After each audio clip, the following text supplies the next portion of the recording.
Hey everybody, welcome to the videos for lineup building for week 17 of the NFL season over on Draftkings, more so focusing on cash game or single to GBP, roster construction. Now week 17 can always be a bit of a tricky week, but if you just make sure you stay on top of the news and know who's wrestling starters and things like that and what teams have to play for something, you should be good to go for the most part. Now a couple of things before I start this video. Number one, the purpose of this is not for me to build you guys a lineup to use all of your contests. You have to be able to think for yourselves and build your own lineups. I'm not even sure what this is going to look like yet. I'm building it on the fly with you guys together. I'm trying to identify players that meet a certain cash game criteria for me, and a couple of those things would be you're going to see sufficient volumes, I like their price tags, I like their matchups, you're going to have decent ownership, because in cash games, we're just kind of trying to get over the halfway point. We don't have to try to get first place in a cash game. As long as we beat half the field, we're pretty much good to go. But if you find this video helpful in any way possible, please leave a like, and if you're new to the channel, hit that subscribe button. It really helps me out, and I really do appreciate it. And while you're at it, you might as well hit that notification bell as well, so you don't miss out whenever I post new content. And YouTube tells me around 50% of the people who watch these videos have not yet subscribed, so if you're a frequent visitor to the channel, or if you're just new like what you see, consider that subscribe button because it really helps the channel grow, and that obviously helps me out as well. And if you don't follow me over on social media, my handle's in the bottom left hand corner of your screen. If you want to help support the channel over on Patreon, link is down below for that, and it's the beginning of the month, so it's always the best time to do so. I cover other sports as well, including the NBA, even though I don't post videos for it. Then we have NASCAR coming up in a month, then we have the MLB coming up in a few months, and I'm going to be covering football throughout the playoffs as well if you're interested. So I think that's pretty much it for the plug, so without further ado, let's dive into today's video. Alright, and if you guys have been watching my lineup building videos all season long, you probably know what I'm about to say here, but it's that I want to start with the running back position in cash games, because for the most part, those are the guys I'm expecting to touch the ball the most outside of the quarterback position, obviously. Wide receiver 2s, 3s, tight ends, defenses, sometimes even quarterbacks, they're interchangeable for the most part. But when it comes to the running back position, I want to make sure it's the guys I absolutely 100% want in my lineup. So with that being said, let's move on to the running backs, and we'll go over like the running back cash game pool this week for me, and then we'll start building the lineup. And I know for this lineup, I want to go with 3 running backs. So we're going to put a running back in the flex spot. Some weeks I'll go with the cheap wide receiver, but I think this is one of those weeks where you can definitely go with 3 running backs and feel pretty good about it in your lineups, because we do have quite a few cheap options we can use at the running back position in the flex spot. But just getting into it, so let's start building this lineup. So up top, I know for sure I'm going to spend up for a running back this week. We could always go spend up with Davante Adams, but personally, I think spending up at the running back position is a little bit better than spending up at wide receiver this week, because we have a lot of value wide receivers that we can use due to guys being out, guys on COVID, things like that, teams resting starters. So up top, it kind of made this decision easy, because earlier in the week we could have went with either Dalvin Cook, Alvin Kamara, or Derrick Henry, potentially even Christian McCaffrey, but he's not playing. But with Dalvin Cook being ruled out to some unfortunate circumstances, then Alvin Kamara just got hit on the COVID list about an hour or so ago. And so all that ownership that could have been on those 3 guys, it's just going to go straight into Derrick Henry. So he's going to soak up a ton of ownership, and I already liked him a ton in the week.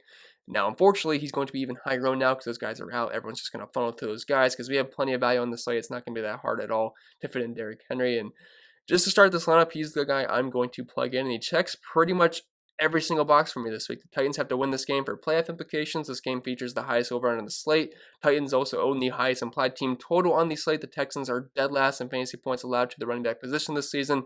I don't know what there's bad to say about Derrick Henry. The only reason you're fading him is just hoping he doesn't score touchdowns, but the thing is, he's probably going to. He should get around 30 total touches in this game. Not really too involved in the passing game, but I do expect them to be winning in this game, and I assume they're just going to pound the rock with Derrick Henry pretty much the majority of this game. Now, in tournaments, if you do want to fade Derrick Henry and go with the passing game, I think that is viable, although you could play the entire Tennessee Titans offense. I think that's fine, but it's just such a smash spot here versus the Texans. They're allowing the most points for the running back position, and all the way back in week 6 this season, Titans put up 42 points versus this Texans defense. Henry hit over 200 rushing yards in that game. Also had 52 receiving yards. Now, I think that came mostly off of the large screen at the very end of the game, but still 43.4 points in that game, and I would not be surprised if he put something up similar to that. Not saying he's going to score 40 plus again, but I think he could very easily score over 3 DraftKings points in this game, well over 100 rushing yards, probably get into the end zone once or twice, maybe even 3 times if we are lucky. So Derrick Henry, I think he's one of the best plays to build around this weekend. I know he's very expensive, but we have plenty of value to make that work. So now at this point, we're going to have to find more of a mid-range running back. And there's quite a few guys that I think are viable. David Montgomery, he's been an absolute fire. He gets another good matchup versus Green Bay. Since week 9, the guys had nothing but cakewalk matchups, and that continues here versus Green Bay. It's just, I just still think he's more of a tournament option here, close to $8,000. But the guy has certainly been good. There's no denying that. I've liked him a lot the past month, and it's definitely been working out. Jonathan Taylor, he's facing Jacksonville, similar to the Titans. They're in the same division. They have to win that game to have playoff hopes. So, I mean, facing Jacksonville, they're large favorites at home. He's been playing well. It's a soft matchup. I think he's certainly in play, but I still think we can get other running backs that might be just as good, if not better, on a point per dollar basis compared to Jonathan Taylor. But he's certainly one of my favorite running backs to use of the entire week. But the guy I want to plug in is my RB2. It's an obvious option, but with Dalvin Cook being out, Alexander Mattison is going to slide into the RB1 role here, and we know the Vikings like to run the football, and this is a great matchup versus the Detroit Lions. The Houston Texans are allowing the most points per game to the running back position, but the Detroit Lions are allowing the second most points per game to the running back position. Vikings also have one of the highest implied team totals on the slate. Now, Alexander Mattison is not as good as Dalvin Cook, but it's not like he's priced like it. He's about $3,000 cheaper, and if he's going to get us 20-plus touches here versus one of the worst, if not the worst defense in football, you can sign me up for that all day. He should also catch a couple of passes, and if he can get us around 100 total yards, get into the end zone, catch a couple balls, he should have no problem paying off this price point at only $6,100. And now after that, we're going to move on to the flex spot and fit in another running back. So I'm just going to stay with running back so it doesn't filter all the wide receivers and tight ends. But there's a couple of ways we can go here. So with Alvin Kamara being out, that obviously is going to thrust Latavius Murray as one of the better plays on the slate. He doesn't have to compete with touches instead of splitting snaps. I mean, obviously some other running back is going to get snaps in this offense, but for the most part, Latavius Murray should dominate the snaps and the touches. And he's had decent games this season, but when you take Alvin Kamara out of the equation, if we can get 20-plus touches from Latavius Murray in a really good matchup versus the Carolina Panthers, the Panthers' run defense isn't quite as bad as the Detroit Tigers. Not the Detroit Tigers, the Detroit Lions, got baseball in my mind, I guess, and the Houston Texans, but it's still bottom 10 in fantasy points allowed to the position. So Latavius Murray should be fine here. The Saints do have to win this game, not to make the playoffs, but they are fighting for the first seed, although I think they need the Packers to lose, which I really don't see that happening versus the Chicago Bears, but hey, you never know, things can happen. So the Saints are definitely going to be trying to win this game. And $5,600 stepping in for Alvin Kamara. Obviously, he's not as electric as Alvin Kamara, but the guy is not that bad of a running back. And I like his chances of finding the end zone at some point. So we're going to plug him in here, although we could also use Malcolm Brown if Cam Akers happens to be out. Now, if Cam Akers is out, and we have to decide between Malcolm Brown and Latavius Murray, it's definitely a tough situation to be in because Malcolm Brown is basically free, although the Rams offense, they are going to be missing Cooper Kupp and Jared Goff, so I think they're going to be struggling to score. But again, if you can get me like 15 to 20 touches from a running back that's only $4,000, it definitely opens up your lineup, and he would definitely be in consideration for me in the flex spot over Latavius Murray. But since Cam Akers just is now listed as questionable, we're not sure if he's going to play. So with the off chance he does play, I'm going to put Latavius Murray in here right now. Just know Malcolm Brown is going to be a very enticing play if he happens to be ruled out. Cam Akers, that is. So now we have Murray in, we have $4,800 left per player, which is not that bad, even after we just jammed in Derrick Henry, because we can use some cheap wide receivers, maybe more of a mid-range or cheap tight end if it comes down to that. We obviously can use a cheap defense, so I don't feel too bad about this build as of right now.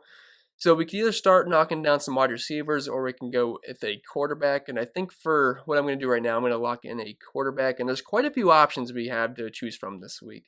Because Lamar Jackson, Deshaun Watson, both those guys are two of my favorite quarterbacks to use. Both can run the ball. Both are in really good matchups. Now, the Ravens, they're actually playing for something. So there's some added motivation there for Lamar Jackson, the Baltimore Ravens, to just absolutely pound the Cincinnati Bengals. And he's been playing great football recently. But I also really like Deshaun Watson here at $7,700. And I've been a bit hesitant to roster Deshaun Watson with Will Fuller off the field because whenever you lose a wide receiver one, you'd expect that to really hurt the offense or just hurt Deshaun Watson in general.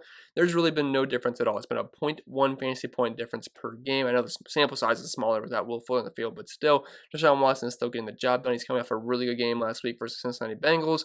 Also had close to 30 DraftKings points in the game before that versus the Indianapolis Colts. But I like this game a lot from a DFS perspective. We have a 55 or 56 point over-under, which leads the slate, and the Texans find themselves as about 7-point dogs here. They should be trailing the majority of this game, and Deshaun Watson should throw the ball 35-plus times, if not 40 times, and he has the ability to run the ball as well. So assuming he's playing in garbage time, I mean, he should put up quite a bit of fantasy points here. The Tennessee Titans defense is not great whatsoever. They've struggled versus the pass and versus the run all season long. So I think this game is going to be a shootout, and it's actually a decent correlation play to go with Derrick Henry, assuming the Titans are leading that game, and Deshaun Watson's going to play catch-up. So having those guys in the same lineup, I think that makes sense in that regard. So I'm going to plug in Deshaun Watson here, even though he doesn't have Will Fuller, but he's still been getting the job done. And we should have enough money to spend up for a quarterback on this slate.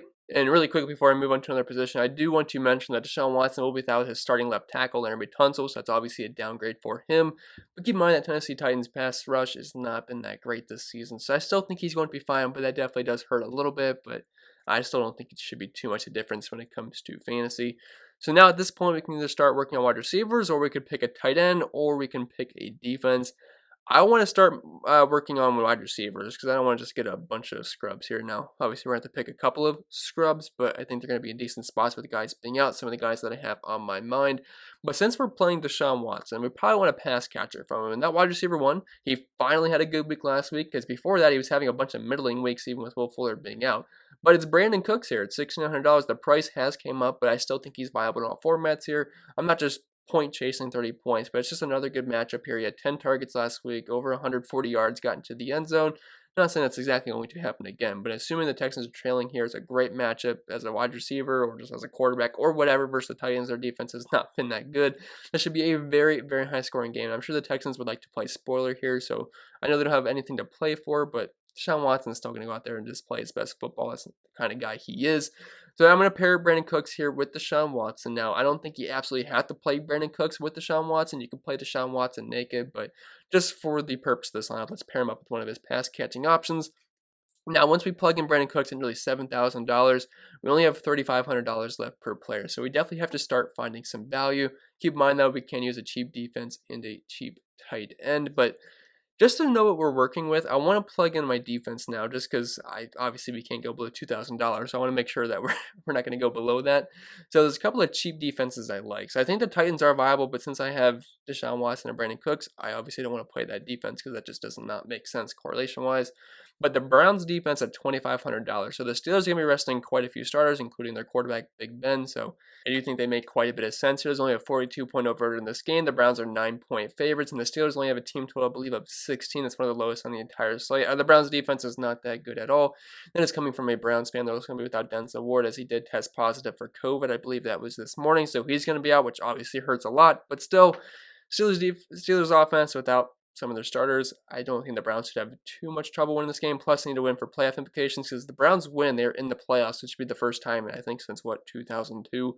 So they need to win this game for sure, and hopefully the defense can step up. But they're going up against some backups. I think they can get the job done. And only $2,500, I expect them to be one of the higher-owned defenses in the entire slate, if not the highest. Now, at this point, we have around $4,000 left per player, which is not a lot, but we can definitely do it because we already kind of got the guys we want to build around in our lineup. The rest of these guys are lineup fillers for the most part. Now, I am going to try to go more with a spend-up tight end in the next build we're going to do just because I'm obviously going to go cheap at tight end here because if I want to fit in a guy like George Kittle or Darren Waller, like if we plug those guys in right now, let's say we just want to go with George Kittle at $6,000. We'd only have $2,100 left per player, which there's no wide receivers below $3,000. So that's obviously not going to work. So we'll have to change some things around. But anyway, let's start working on some wide receivers here. And there's a couple of cheap wide receivers I like quite a bit. Now, I think the more popular one, it's going to be Josh Reynolds here at $3,200 if I can find him. Yeah, Josh Reynolds at $3,200. I know Jared Goff's out, which is obviously going to hurt the offense a bit, but Cooper Kupp's going to be out, and he owns around a 25% target share on the offense.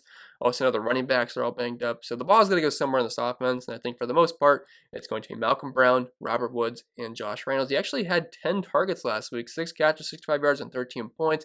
It was a good matchup versus Seattle. The Cardinals haven't been that bad versus wide receivers this season, but I still think Josh Reynolds at the price point of only $3,200, especially with Cooper Kupp being out, the ball's got to go somewhere. I think he can pay off his price point of $3,200, assuming he gets like 5+ targets in this game, which he should. Now, again, I does not have Jared Goff, which is obviously a downgrade, but I still at $3,200, it's going to be pretty hard to pass him up. So we're going to plug him in. Now we have $4,300 left per player, so we can either go into the tight end position or we can work on our wide receiver 3. So let's just go to tight end, then we'll see whatever fits at the end with our wide receiver 3. But since we have Deshaun Watson, we could go cheap with Jordan Akins just to get a pass catcher with our quarterback. I know people don't really love Jordan Akins, but he hasn't been that bad in recent weeks relative to his price point. He's only $3,300, so you really don't need much to hit value.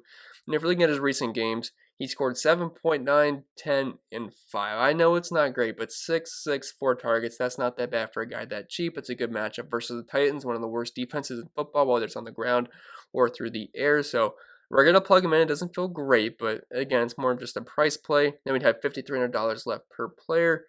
So, or I guess for the one guy we have left. And that leaves us with Devontae Parker. I don't really think he's a great cash game play this week. Curtis Samuel, I wouldn't really go there. But one guy that does stand out, he's $5,100, which will leave us $200 over, but that's fine. It's Marvin Jones at $5,100. Now, obviously, we need Matthew Stafford to play to feel good about this. He is currently questioned before this game, but it sounds like he's trending in the right direction. Matthew Stafford is just such a tough guy. I can't believe he's still chugging along out here at the end of the season, but if you take out last week versus Tampa Bay, because Matthew Stafford left that game very early on, he was getting plenty of targets in recent weeks. 12 targets, 8 targets, 12 targets, 12 targets, and he gets a good matchup here versus the Minnesota Vikings. They've been one of the worst teams in the league versus wide receivers this season. Now, they only had 13.3 points versus them back in week 9, but I'm still expecting the Lions to be trailing in this game. The Vikings have one of the highest implied team totals on the slate. They're pretty decent-sized dogs here. I assume it's going to be a pass-heavy approach here for the Detroit Lions, assuming they are trailing late in the game. Second half, they should be throwing the ball quite a bit. Marvin Jones versus the Vikings secondary. I think he can put up a pretty solid game. So that's not a bad lineup. We have Deshaun Watson, Derrick Henry, Alexander Madison, Brandon Cooks, just to pair with Deshaun Watson. Josh Reynolds is our cheap wide receiver without Cooper Kupp. Marvin Jones is kind of just the guy that fit in the very end of the video. Jordan Akins just a pairing with Deshaun Watson, Latavius Murray without Alvin Kamara, and the Browns defense with some of the Steelers being out and need to win to get into the playoffs, and I just like that price point. So that's not that bad of a lineup. Now, there's a couple of pivots we could make. So I really like George Kittle this week, and I feel like he's probably the best way to go in cash games at the tight end position. I don't think you absolutely have to play him, but I think he's one of the best options to use. So if we want to plug him in, I assume we're going to have to take Marvin Jones out. So let's stroll into the tight end position. We'll plug in George Kittle. He made his return last week on the Saturday slate, ended up having a pretty decent game, had nearly 100 receiving yards in that one, had 5 targets, which is not a lot, but he still had 4 catches, averaged 23 yards a catch, which we can't assume that's going to keep happening going forward. He doesn't have the best quarterback throwing the football, but it's a decent matchup here versus Seattle. The guy's obviously one of the best tight ends in football. I'd say he's right below Travis Kelce. He just unfortunately does not have the luxury of being able to play on the Chiefs offense with Andy Reid as the coach, although Kyle Shanahan's definitely not a bad coach by any means, but he doesn't have Patrick Mahomes throwing the football, Tyreek Hill outside taking some pressure off him, but I should like him here at $6,000 because if George Kittle is fully healthy, he should definitely be more expensive than $6,000. And I know he's not like 100%, but he looked pretty darn good last week. So that would leave us $2,600 left per player. Now, obviously, we'd have to take out Latavius Murray because we could use Malcolm Brown. So if we just assume that Cam Akers misses this game, I already mentioned earlier, but he'd just be in the full-time starting role. So we'll plug him in. I believe he's, what, $4,300, which we could definitely have some 3K wide receivers we can use on this slate. So, yeah, plugging in Malcolm Brown here, he should catch a couple passes as well. I think the floor is decently high for him, assuming Cam Akers happens to be out. So we'd have $3,900 left per player, which I know is not a lot, but there's definitely some value wide receivers that are viable down here.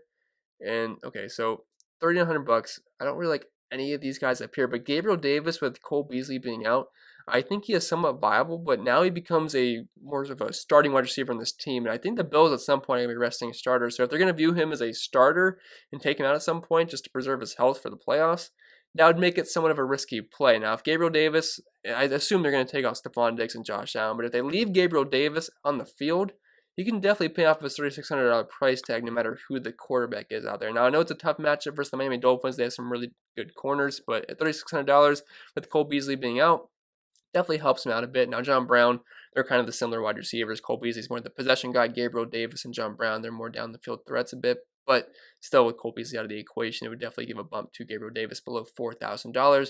I just feel like if they're going to view him as a starter and remove him from this game at some point, it definitely makes him a bit riskier. So if you don't like the Gabriel Davis, I'm going to plug him in here. But if you don't like him, there's a couple of other cheap wide receivers you can look at down here. So Keelan Cole, we know that DJ Chark just got ruled out for this game. So Keelan Cole definitely should see an uptick in usage here. Now, it's going to still be a split between Laviska Shenault, Keelan Cole, and also Chris Conley will be involved as well. You know, the Jaguars' offense isn't exactly the most exciting thing in the world, but he should get a handful of targets in this game. It might not be pretty, but a handful of targets, that's good enough for me at only $3,400. I'm assuming the Jaguars are going to be trailing for the majority of this game. The Colts are going to come out pumped. Obviously, they want to make the playoffs. They got to win this game. The Jaguars would obviously love to play spoilers, but I probably just don't really see that happening. But Cole, assuming it's a handful of targets, $3,400, I think that's a fine play as well. And if you did that, you'd have $500 left remaining, which you could always make a couple of pivots. Maybe you want to improve your defense. Maybe you want to go up on Malcolm Brown. I don't really think you go up on George Kittle, but there's a couple of ways you could play around. But I think it's going to be it for the video, guys, so I hope it was helpful. If it was, make sure you leave a like, and if you're new to the channel, hit the subscribe button. It really helps me out, and I really do appreciate it. Also, note, this is nothing concrete. I was just building a video on Friday evening for you guys of where you could possibly go in cash games. Just use your own favorite plays and kind of use the same process that I used. And again, if you want to follow me over on social media, I'm at Pennell16 on Twitter, cpenn16 over on IG, and if you want to help support the channel over on Patreon, it's the beginning of the month, so it's always the best time to do so. The link is down below for that. But I'm going to out here, guys. Hope you guys enjoy the start to your weekend. Those of you that are watching college football, hope you guys enjoy the games, and I'll see you guys in the next video.